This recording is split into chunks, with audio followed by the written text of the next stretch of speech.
President Muhammadu Buhari has urged the Adamawa people to vote massively for Bola Tinubu, the All Progressive Congress candidate in February 25 presidential election for the sake of posterity. Buhari said this at the APC presidential campaign rally in Yola. Addressing the crowd, Tinubu urged the electorate to get their permanent voters card ready to vote for the party's candidate at all levels of the general election.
Before the campaigns, the president visited paramount traditional ruler, the Lamido of Adamawa, at his palace in Yola. Buhari used the opportunity to drum support for the party's governorship candidate, Senator Aisha Binani. He said Binani's election will open opportunities for women in the country and send a signal to the world on Nigeria's leadership maturity. And the governor of Adamawa State and the Lamido of Adamawa thanked the president for various interventions in the state. We are going to make sure that we speak to Nigeria through Adamawa State to make sure that Adamawa is picking the first lady candidate to be the governor in the state. We are here to give that our moral support because the ladies have been fighting us from a safe distance. Let them come close enough and taste what the men have been tasting. As we spear the shield of leadership in this country, you have done well. You have surpassed what is expected of a leader. And it's our prayer that we have a very fair and transparent election, so that whoever that will take over from you will continue on the path that you have already charted for this country. On behalf of myself and the Adamawa Emirate Council, I would like to recognize and appreciate the many contributions of your government towards the development of Adamawa in various sectors of national life. Let's talk about Ayo. Yes, all right. So we have the President of the Federal Republic of Nigeria, President Muhammadu Buhari, leading the campaign trail to Yola, Adamawa State. We talked about this yesterday and just expressed how the President, through the spokesman of the APC Presidential Campaign Council, had said that the President would now visit or lead the campaign trail in 10 states. The first being in Adamawa State. Very critical and instrumental because Adamawa State is the home state of the opposition candidate, Waziri Atiku Abubakar, and therefore they do have a fight on their hands in terms of electioneering, getting their votes there in Adamawa State. A few things I'll pick out from that campaign. One, the President said when he went onto the grounds that he was campaigning for APC at all levels, from presidency to gubernatorial elections, National Assembly to State House of Assembly. I'm very interested in the fact that he spoke to young people. He said, let me now speak to the youth of our country, and Adamawa State particularly.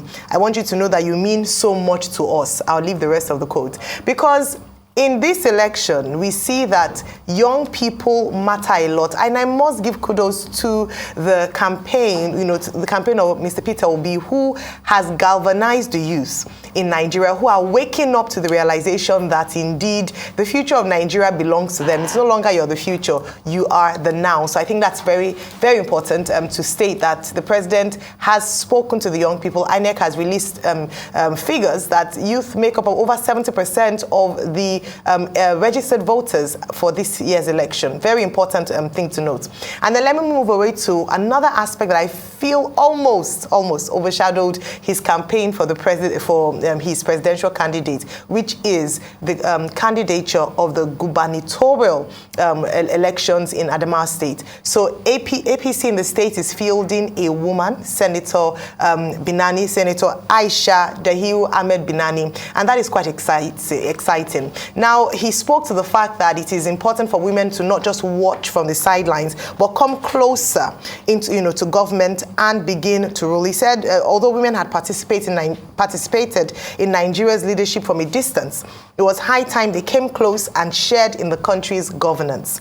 That it was exciting to see that. It's exciting to see that we have a woman, possibly and potentially the first female governor in the northeast region of Nigeria. The first, if she does win, the first elected. Recall we had Dame Virginia Etiaba in Anambra State take on the role for 3 months when Mr. Peter Obi was out for 3 months until he came back. Important to note that following APC's candidature, the current governor of Adamawa State, Mr. Amadu Finitri, who is also running for election in March, selected a female deputy governor candidate. People said he dropped his loyal current deputy governor, but he said no, he had to make that decision because the world was being progressive and he had to be more inclusive with women. Of course, obviously, it's not far to reach to say that following the fact that Senator Binani is becoming popular in that area, he thought it wise to bring on Professor Kale Tapwa Farauta, a former ex-VC of Adamawa State University, as his running mate. This is very critical. We've talked about the fact that women in this election that their numbers are quite disappointing. And so to see this happen, not just in Nigeria, but in the Northeast, is historic in nature. So we're looking forward to either Adamawa State having the first female governor or perhaps the first female deputy governor in the state. Interesting times. But again, like Dr. Bati said yesterday, and Rufai, you'd mentioned that the president going on campaign trails, the value of that, you could see the excitement of the people, the protocol observed. The governor, who himself is a PDP governor, received the president, to the state. This is why it is important for the president to be very, very present and active on the campaign trails of the APC. Dr. Bati? Well, what is the background to this? The president was present in Jos when the APC Presidential Campaign Council flagged off their campaigns formally in the month of December. But since then, there have been concerns that he has not been seen, on the campaign train, campaigning for the presidential candidate of the All Progressives Congress, as is the case ordinarily, as you will expect. And there were, indications that some people were beginning to take this as a sign of cracks within the party. In other words, people were in fact saying, judging from the president's body language, he appears not to be very enthusiastic about the campaigns, perhaps because he's not seeking a third term, and he wanted to, give the impression of complete neutrality in the 2023 general elections. He, of course, having said that it belongs to everybody and nobody in particular. But with a timetable that was brought out to show that the president, now that the presidential campaign in all the parties is, as you see, on the home run, that he has now come out to dispel all speculations about unity within the party. So he's showing up according to the timetable that was released by Festus Keyamo, about his involvement in the campaigns. I think is a very good signal.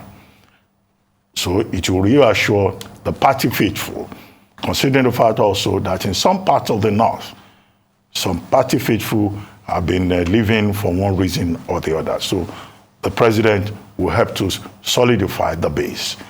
The second issue here is that he has chosen Adamawa as the first place to go to campaign for the presidential candidate of the APC and for the female candidate of the party in the gubernatorial race in that state. Well, Adamawa is a stronghold of the People's Democratic Party presidential candidate. In fact, that's his state.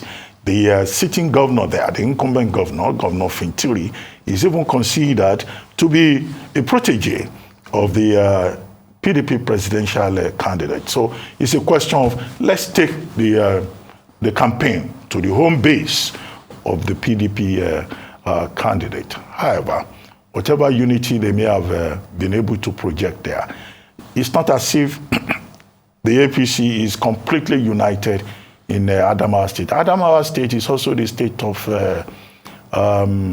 Babachi Lawal, former secretary to the government of the Federation.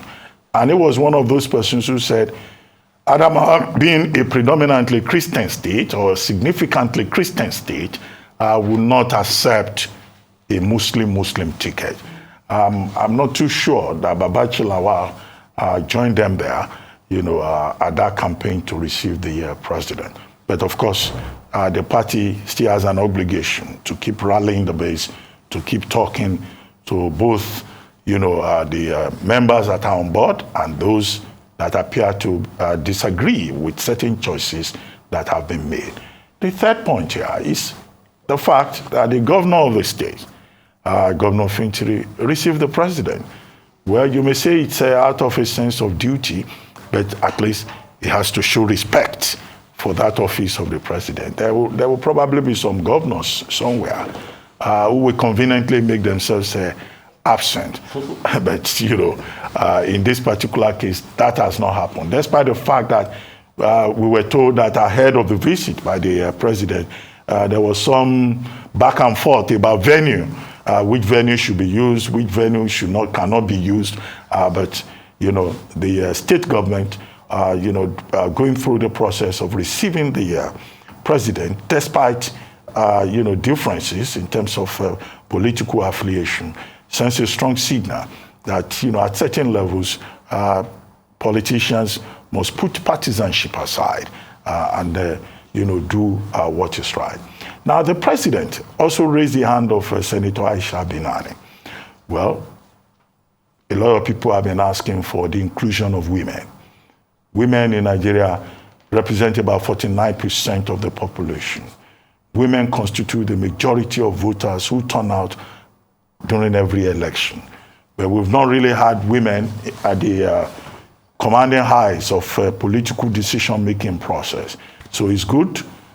The optics is fine to see in Adamawa State a female gubernatorial candidate and who is determined to lead Adamawa.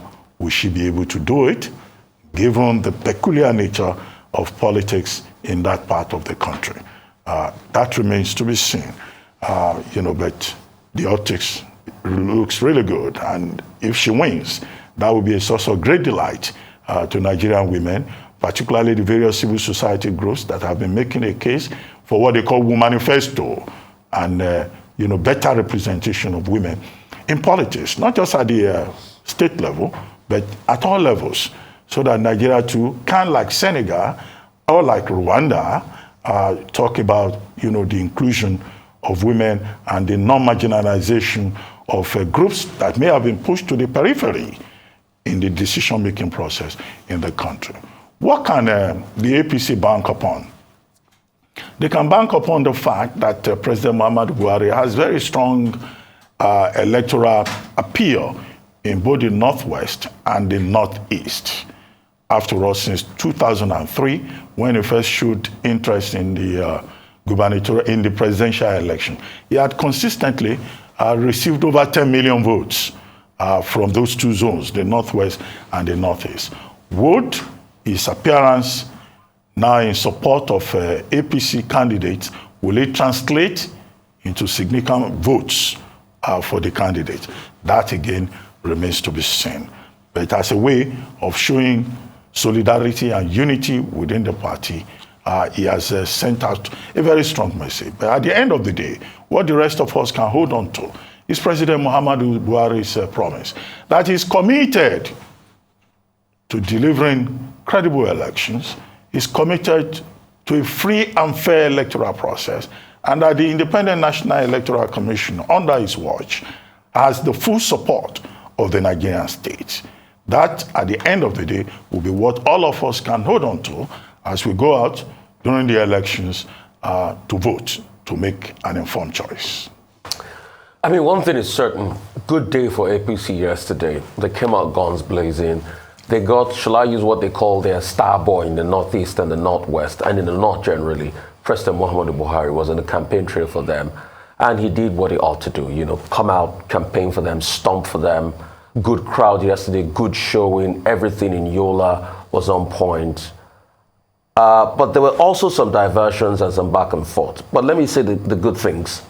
The fact that I think I saw Mr. Rotimi Amechi there for the first time, you know, after a while, which was a good one, you know, because a lot of people have said, oh, why has he not been campaigning with the APC presidential candidate? So he was out there stomping for them also. But the president also said a lot of things which has been generating a lot of reactions, which involves don't vote for fraudulent people, you know, keep it safe, you know, get your locality working, vote for people that are accountable, which a couple of other political parties have been spinning one way or the other. And the fact that after speaking, it took the party chairman, Adamu, to be able to tap the president and say, I think you have to do this. And then he raised up the hand of the candidate and then raised up the hand of Madam Binani. I mean, a lot of people, you know, are quite sentimental towards Madam Binani. She's a woman, you know, they'd like to see the first female governor elected in the country anyway. And for women inclusion, that's a big, very big plus. You know, probably if Nigeria can get there quickly, we'll all be excited. And like I said the other day, looking forward for the first female president. But let's also see how this translates. But also, there's some other videos in the crowd. I was seeing people chanting somebody, you know, in the opposing party. As, you know, when they say Nigeria, they chant a particular person in the opposing party and all of that. There's been chant here and there, but a lot of people can argue, okay, that's probably doctored to suit narratives and the likes. But one thing that is certain, we can't deceive ourselves, is that Adamawa is going to be a battleground state. If you check the antecedents of election, the last election, the margin at which the PDP used to beat APC and the Adamawa was not too much. So the big question will be, with these balls of Binani, could it trickle down and give Bola Ahmed Tinubu the votes he needs in Adamawa? But let's not also forget the fact that Adamawa is a key state of the presidential candidate of the PDP, which is state is from Atiku Abubakar. So that's going to be a big battleground. So let's see how the fight is going to go on.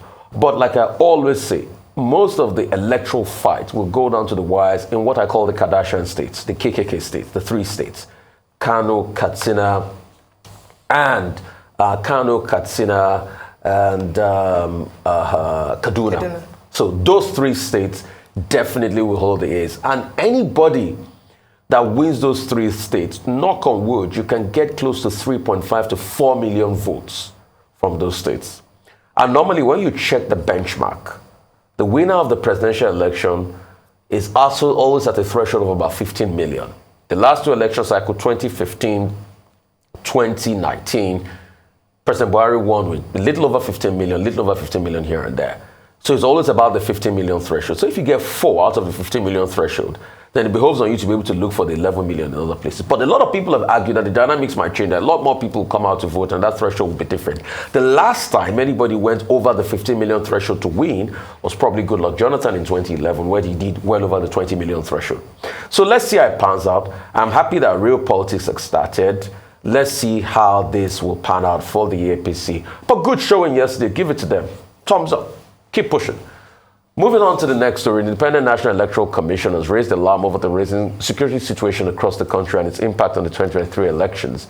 The INEC chairman, Mahmood Yakubu, who spoke at the validation of the election security training resource held in Abuja, noted that the forthcoming election faces security threat of cancellation should the insecurity across the country fail to improve. Yakubu, represented by the chairman, Board of Electoral Institute, Abdullahi Zuru, however, assured that he will not leave any chance in ensuring that intensive and extensive security is provided for election personnel, materials, and processes.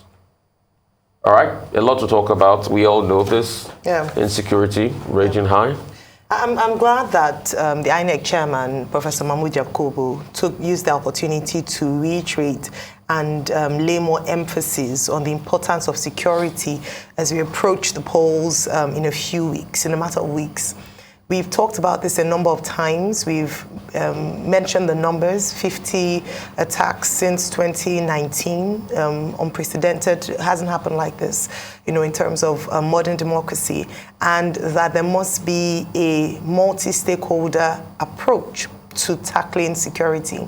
They called on the National Security Advisor, who jointly with the INEC chairman has made statements to assure Nigerians that they're on top of things. Unfortunately, despite the assurances, the evidence on ground of what has happened hasn't quite convinced Nigerians enough to assure us of a secure election. I'm also grateful that they highlight the fact that they've deployed NYSC members to different constituents and states to assist, as ad hoc staff, to assist with the election process. And we recall in previous elections where we've had loss of lives of these young, promising Nigerians because the Nigerian state failed them in providing security as they, as they supported in the election, in electioneering. I think it's really important that we continue to make this, put this on the front table. The INEC chairman talked about the fact that if this isn't curbed, there could be a constitutional upheaval beyond just their not, as they would have to cancel election results, not be able to announce results in certain constituencies if the violence continues. Very important to mention that, and also to again we mention that beyond the election violence is the threat of disenfranchisement of people. We've seen videos, Dr. Batan Rufai, of trending on social media of Nigerians who have not been able to pick up their PVCs. So leading up to the elections, even before we come into the main courts, we have to deal with ensuring that Nigerians feel like they're not, excluded from the election process because they didn't have access to their PVCs. INEC should demonstrate to Nigerians their readiness for the elections come February 25 and in March by demonstrating that their staff is ready, PVCs are collected, and when necessary, perhaps extend the deadline for collection. Dr. Martin? Well, the biggest threat to the 2023 general election would seem to be the insecurity in the country. And the level of insecurity ahead of the polls, 46 days today now to the general election, is unprecedented. In the past, yes, we used to have cases of attempts on INEC headquarters or ballot snatching and all that. But this time around, the threat is unprecedented, it's serious. Now, I know that, there are all kinds of election experts, including pastors and imams who have said that, Nigeria always has a way of surviving. But, well, if the country is insecure, if there is no peace, who is going to come out and vote? So the first big indication would be that this could translate straight away into voter apathy, particularly in parts of the country where, the level of insecurity has been consistent and terrible. The second part of it, of course, is the attacks on police stations and INEC offices and facilities. INEC itself reported to us that we had about 50 cases of attacks within a short period of 4 months. If you check all of those cases, nobody has been arrested. Nobody has been prosecuted. What even worsens it is a verbal violence on the part of the political gladiators. And we keep saying it on this program, that the law does not allow anybody to heat up the polity. Now, the impression you get is that perhaps there are some fifth columnists that are out there who do not want the election to hold. So by now, we should have gone beyond lamentation. We should see concrete evidence that the various security agencies are up to the task. We've received promises from the police, the military, civil defense, All kinds of security meetings have been held, workshops, zonal workshops on across the various 6 geopolitical zones have been held. INEC itself has told us that they are ready. But now is the INEC chairman and other major stakeholders who are to organize this election, saying that, well, the way the situation is, insecurity may not allow the elections to hold. Well, I don't think that that is the kind of excuse that the Nigerian people expect.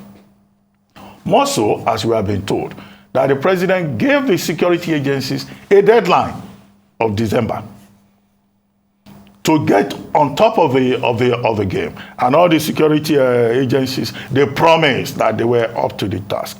But we have not seen the proof. Only the other day, a train station was attacked in Ugweme.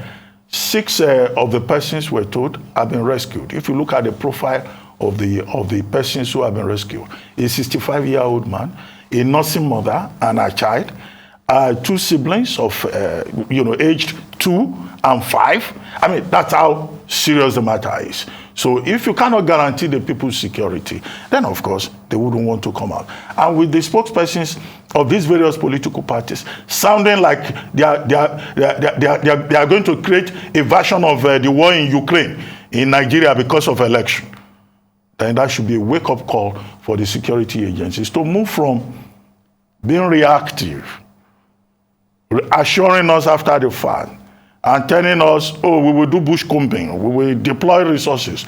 No. They have their work cut out for them to make sure that all the polling booths are safe and that people can come out and vote without any hindrance and without any fear of being attacked.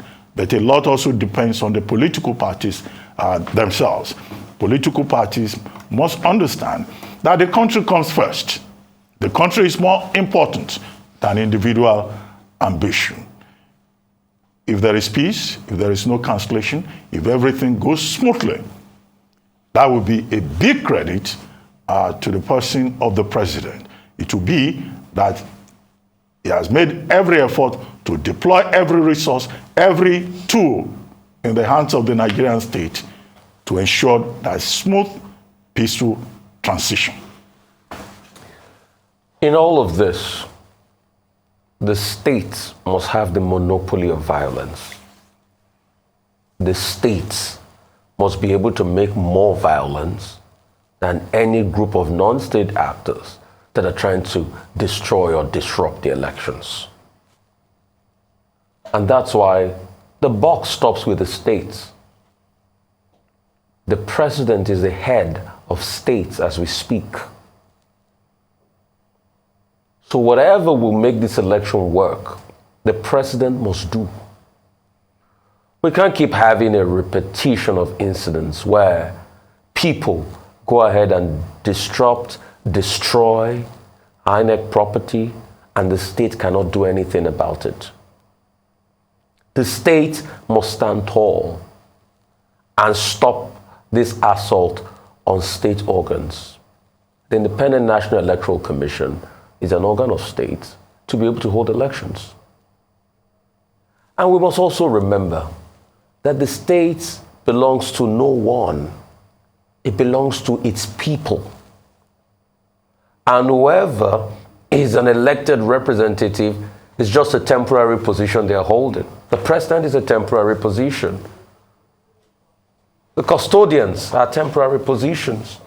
The justices of the courts are temporary positions. Nobody can be a justice forever. They'll retire at a point. So how can we ensure that the state does what the state needs to do?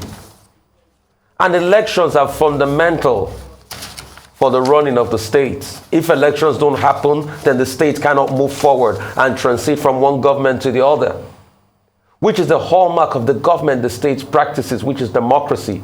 The hallmark of democracy is a peaceful transfer of power from one administration to another. All of this INEC is just saying is that the state should do more. And it's not just by giving assurances by the president or telling them to do more. We have given you our sovereignty, Section 14, subsection 2 of the National Constitution. to be able to do everything to protect us. That's why part of our commonwealth, we pay taxes to the government to be able to use the money to secure us. And that's why you see that a large chunk of our budget goes to security. So I'm just here to remind the state of its responsibilities, which it knows already. And it must take responsibilities. Come rain, come high water, elections, presidential elections must hold in February and in March. And the state must stand tall. Because the hallmark of every democracy is the peaceful transfer of power. And President Muhammadu Buhari, kudos to him, has shown commitment to this process.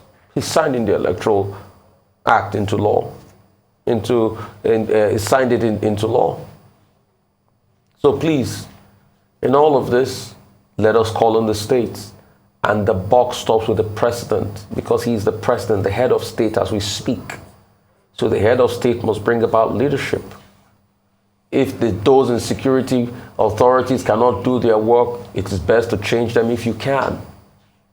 We must bring a level of sanity and we must investigate this. Nothing must happen in this country without the knowledge of the president. It reminds me of a particular episode that happened in the early 2000s. Nigeria brought in a leader from Liberia, Charles Taylor, to be able to quell crisis in his own country. Put him in Calabar, and Charles Taylor tried to escape. But the state stood up tall, and he was arrested. He was apprehended. So the commander-in-chief must know what is going on. The commander-in-chief must get briefings about what is happening as regards those INEC centers being bombed. Must be able to get to the root of the matter.